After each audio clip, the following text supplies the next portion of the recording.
Sono soprattutto mestrini i destinatari delle misure di prevenzione messe in campo dal questore per fronteggiare il fenomeno baby gang. 10, cui si aggiungono un veneziano e un trevigiano a cui è stato notificato un foglio di via che gli impedirà di tornare in laguna pena l'arresto. Tutti maggiorenni, al di sotto dei 20 anni. Per uno c'è la sorveglianza speciale che durerà 2 anni. Sono dei provvedimenti, tra virgolette, di prevenzione estremamente pesanti.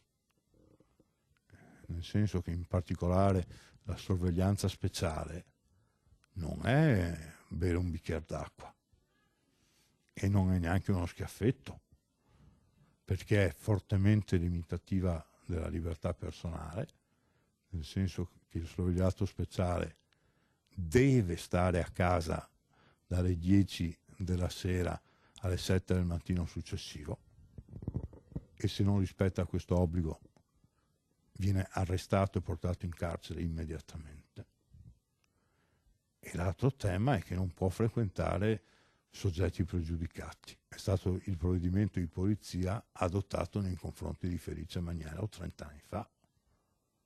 Quindi non uno sbarbatello, un capo criminale. Per gli altri il provvedimento è diverso, ma non meno incisivo. 11 avvisi orali, che è il livello immediatamente precedente alla sorveglianza speciale.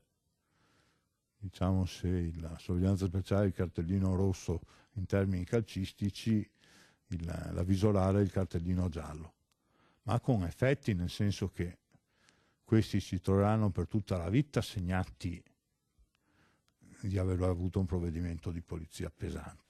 Mentre le attività della magistratura proseguono. Eppure molti commenti dei cittadini sui social non sembrano aver apprezzato i provvedimenti che sono stati definiti troppo morbidi da qualcuno. Stiamo parlando di atti vandalici, stiamo parlando di piccole rapine, stiamo parlando cioè di quei fenomeni che creano un grande allarme sociale, perché chiaramente il fatto che questi picchino immotivatamente ha creato un allarme sociale su cui tutti noi siamo preoccupati e abbiamo operato, insomma, in questi mesi con misure di prevenzione, con attività investigativa, con tutto quello che era nella nostra disponibilità di fare.